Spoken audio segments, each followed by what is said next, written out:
आज सबसे पहले हम आपको यह बताएंगे कि अब लोगों का रिश्तों में दम क्यों घुटने लगा है और अब प्यार में लोग मर भी रहे हैं और मार भी रहे हैं। ऐसे में दिल्ली में भी दो लड़कों ने मिलकर एक लड़की की चलती गाड़ी में हत्या करने के बाद उसके शव को नाले में फेंक दिया। इस लड़की का नाम था कोमल और यह लड़की सिर्फ 22 साल की थी और जिन लड़कों ने इसकी हत्या की उनमें एक लड़का इसका काफी समय से बॉयफ्रेंड था। 26 साल के इस लड़के का नाम मोहम्मद आसिफ है और यह 4 वर्षों से इस लड़की के साथ एक रिश्ते में है, यानी रिलेशनशिप में था और दोनों दिल्ली के ही एक इलाके में रहते थे। और यह लड़का कैब ड्राइवर था, यानी टैक्सी चलाता था और यह लड़की दिल्ली पुलिस में भर्ती होना चाहती थी और सिविल डिफेंस की वॉलंटियर थी, लेकिन उसका सपना यह था कि एक दिन वो दिल्ली पुलिस में भर्ती हो जाए। लेकिन वो सपना पूरा होता उससे पहले ही इसके बॉयफ्रेंड ने उसकी हत्या कर दी। पुलिस का कहना है कि 12 मार्च को इस लड़की के बॉयफ्रेंड आसिफ ने अपने एक दोस्त मोहम्मद जुबैर के साथ मिलकर इस लड़की को पहले किडनैप किया और बाद में चलती गाड़ी में इसकी हत्या कर दी। और हत्या का कारण जानते हैं क्या था? हत्या का कारण यह था कि लड़की के बॉयफ्रेंड को शक था कि यह लड़की उसके साथ धोखा कर रही है और यह लड़की किसी और लड़के के साथ बात करती है। यह लड़की अपने ही इलाके के एक लड़के से बात करती थी और आसिफ को लगता था कि उसकी गर्लफ्रेंड उसे धोखा दे रही है इस दूसरे लड़के से बात करके। पहले उसने इस लड़की पर दबाव डाला कि वो दूसरे लड़के से बात करना बंद कर दे, लेकिन जब लड़की ने कहा कि वो लड़का सिर्फ एक दोस्त है और उसके साथ इसके अलावा कोई और संबंध उसका नहीं है और वो उस लड़के से बात करना जारी रखेगी, तब आसिफ ने इसे अपने साथ एक धोखा मान लिया और 12 मार्च को अपनी ही गर्लफ्रेंड की हत्या करने के बाद उसके शव को नजफगढ़ के एक नाले में फेंक दिया।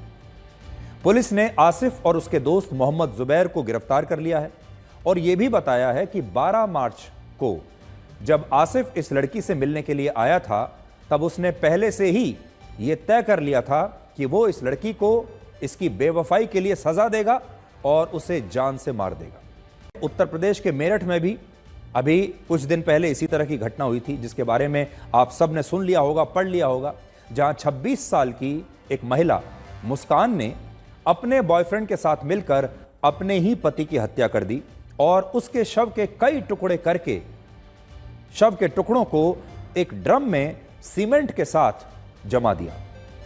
यहां सबसे बड़ी बात यह है कि जितने भी लोग मुस्कान और उसके पति सौरभ राजपूत को जानते थे, उन्हें यही लगता था कि उनसे ज्यादा खुश शायद ही कोई दूसरा कपल होगा।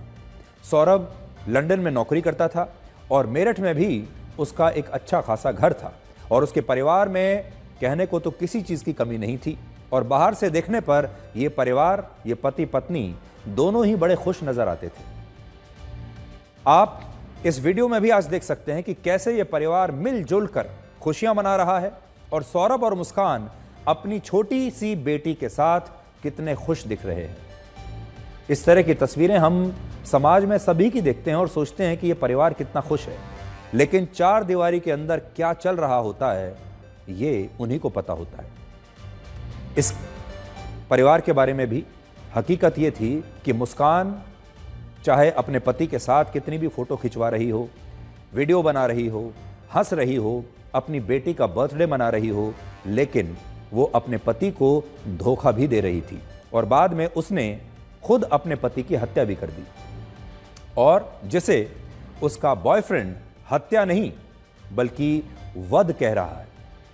आज ही ये बात सामने आई है कि सौरभ की हत्या करने के बाद साहिल उसका सिर और उसकी हथेलियां काटकर अपने साथ अपने घर ले गया था और ऐसा शक है कि उसने सौरभ के शव के टुकड़ों के साथ कोई काला जादू किया था, ब्लैक मैजिक किया था।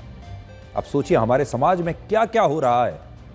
खुशहाल दिख रहे इस परिवार की तस्वीरें देखकर कौन कह सकता है कि इसमें एक हत्या का आरोपी है और दूसरा उसका शिकार।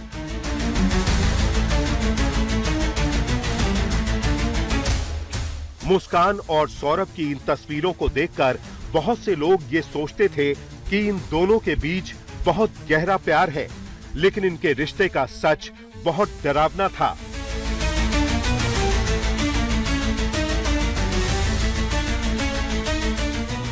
मुस्कान ने अपने प्रेमी साहिल के साथ मिलकर सौरभ को खत्म कर डाला और उसके शव के टुकड़े कर सीमेंट से भरे ड्रम में डालकर जमा दिए।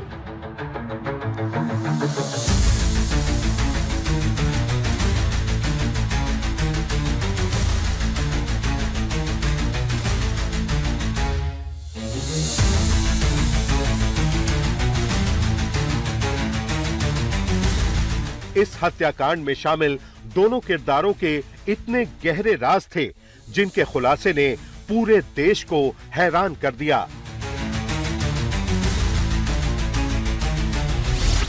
पहला किरदार है सौरभ की पत्नी मुस्कान, जो पिछले कई वर्षों से धोखा दे रही थी। मुस्कान ने अपने स्कूल फ्रेंड साहिल से दोस्ती करने के लिए उसकी मां के नाम से फेक अकाउंट्स बनाए थे। इसमें वो अपनी तारीफ करके साहिल से नजदीकियां बढ़ाती रही।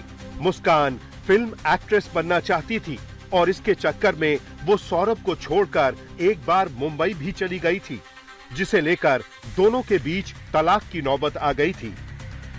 2019 से ही जो मुस्कान है और साहिल इनके अवैध संबंध थे, इस बात की जानकारी सौरभ को भी थी। सौरभ ने 2021 में इसमें डाइवोर्स भी फाइल किया था, परंतु परिजनों द्वारा इनको समझा बुझा दिया गया था। जो मुस्कान है उसको जब पूछताछ की तो उसने बताया कि साहिल थोड़ा शराबी किस्म का था, शराब पीता था, जिसको लेके ऐतराज था इसको। प्रथम दृष्टया जो भी हमें सामने आ रहा है वो अवैध संबंध और फाइनेंशियली जो उनकी कंडीशन थी उसको लेके किया है, परंतु हम सारे तथ्यों की जांच कर रहे हैं। दूसरा किरदार है साहिल शुक्ला। साहिल एक मानसिक रोगी की तरह व्यवहार कर रहा है और पता चला है कि वो तंत्र मंत्र, जादू टोने पर बहुत भरोसा करता है। उसका दावा है कि वो अपनी मृत मां से भी बात करता है। साहिल के घर पर जब पुलिस ने छापेमारी की तो उसके घर की दीवारों पर रहस्यमयी तांत्रिक चिन्ह, कई पेंटिंग और शैतान की तस्वीर मिली। ये साहिल का कमरा है।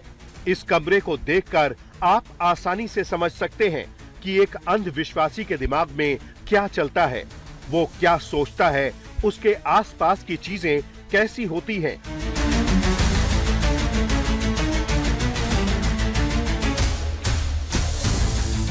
कमरे में एक पैशाचिक तस्वीर भी बनी है।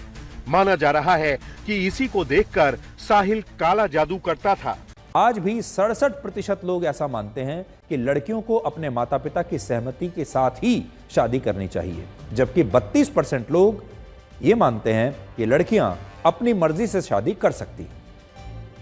उत्तर प्रदेश और कर्नाटक में सबसे ज्यादा लोग शादी के लिए माता पिता की सहमति को जरूरी मानते हैं और कहते हैं कि लड़कियों को अपनी पसंद से शादी नहीं करनी चाहिए। वर्ष 2018 की एक रिपोर्ट के मुताबिक देश में 93% अरेंज्ड मैरिज होती हैं और सिर्फ 7% लव मैरिज होती हैं। इस सर्वे में महिलाओं को लेकर दो और बड़ी बातें पता लगी हैं। पहला, सबसे ज्यादा 69% लोग मानते हैं कि घरेलू मामलों में उसी फैसले पर अमल होना चाहिए जो पुरुष लेते हैं, और इनमें उत्तर प्रदेश, तेलंगाना और हरियाणा के लोग घरेलू मामलों में महिलाओं की सहमति को जरूरी नहीं मानते। और दूसरा, 83% लोग ये मानते हैं कि अगर कोई पुरुष अपनी पत्नी के साथ इसलिए मारपीट करता है क्योंकि वो उसके घरेलू फैसलों में दखल देती है या उन्हें चुनौती देती है, तो फिर यह हिंसा गलत है, जबकि 16% लोग इस घरेलू हिंसा को सही मानते हैं। हमारे देश में 82% लोग ऐसे हैं जो देश में शराब की बिक्री पर पूर्ण प्रतिबंध का समर्थन करते हैं। वो चाहते हैं कि शराब की बिक्री बंद हो जानी चाहिए, जबकि 16% लोग ऐसे हैं जो चाहते हैं कि शराब पर कोई प्रतिबंध ना लगे और शराब को बिकना चाहिए हर जगह बिना किसी प्रतिबंध के। हालांकि यहाँ एक विरोधाभास ये है कि अब ज्यादातर लोग शराबबंदी के समर्थन में हैं, तब ऐसे में भी हमारे ही देश में हर साल लोग 5 लाख करोड़ रुपए की शराब पी जाते हैं। तो अब आप सोचिए, कई बार विरोधाभास भी देखने को मिलता है। जब सर्वे करने के लिए जाओ, किसी से सवाल पूछो, तो बहुत सारे लोग ये भी कहते हैं कि वो चाहते हैं कि शराब पर प्रतिबंध लग जाए, लेकिन खुद शराब पीना भी चाहते हैं, लेकिन कहते नहीं हैं। शायद 84% लोग तंबाकू पर भी पूर्ण प्रतिबंध लगाना चाहते हैं, लेकिन इसी देश में हर साल हमारे ही देश के लोग 1,10,000 करोड़ रुपए का तंबाकू चबा जाते हैं। इससे यह पता चलता है कि भारत के लोग क्या सोचते हैं और क्या करते हैं। अब हम आपको यह बताएंगे कि क्या हमारे देश में कानून वाकई सबके लिए बराबर है। दिल्ली हाई कोर्ट के एक वरिष्ठ जज हैं जिनका नाम है जस्टिस यशवंत वर्मा। हाल ही में दिल्ली में उनके सरकारी बंगले में एक दिन आग लग गई।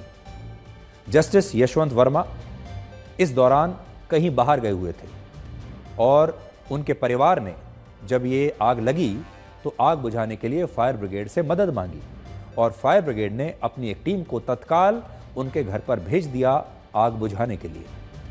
जब फायर ब्रिगेड की टीम आग बुझाने के बाद उनके सरकारी बंगले के कमरे में पहुंची तो वहां उसे एक पूरा कमरा नोटों से भरा हुआ मिला। इतना सारा कैश देखकर फायर ब्रिगेड के लोग हैरान हो गए और इस टीम के एक ऑफिसर ने अपने डिपार्टमेंट को इसकी सूचना दी कि हम एक मकान में आग बुझाने के लिए आए थे। आग बुझाते समय हमने ये देखा कि एक पूरा की पूरा कमरा कैश से भरा हुआ है। अब हमें क्या करना चाहिए। काफ़ी देर के बाद यह तय हुआ कि इस कैश को आधिकारिक रिकॉर्ड में दर्ज किया जाए और फायर ब्रिगेड की टीम इस जज के घर से वापस लौट आए। लेकिन इसके बाद इस घटना के बारे में कोई जानकारी सामने नहीं आई। ना तो ये पता चला कि आग किस दिन लगी थी, ना ये पता चला कि फायर ब्रिगेड की टीम को जस्टिस यशवंत वर्मा के घर में कितना पैसा मिला, जबकि केंद्रीय गृह मंत्रालय से इस घटना की सूचना जजों की नियुक्ति करने वाले सुप्रीम कोर्ट के कॉलेजियम को मिली। मतलब होम मिनिस्ट्री ने सुप्रीम कोर्ट के कॉलेजियम को यह जानकारी भेजी। तो उसने क्या किया, कॉलेजियम ने जस्टिस यशवंत वर्मा को दिल्ली हाई कोर्ट से हटाकर वापस इलाहाबाद हाई कोर्ट ट्रांसफर कर दिया और इस घटना पर बड़ी चिंता भी जताई।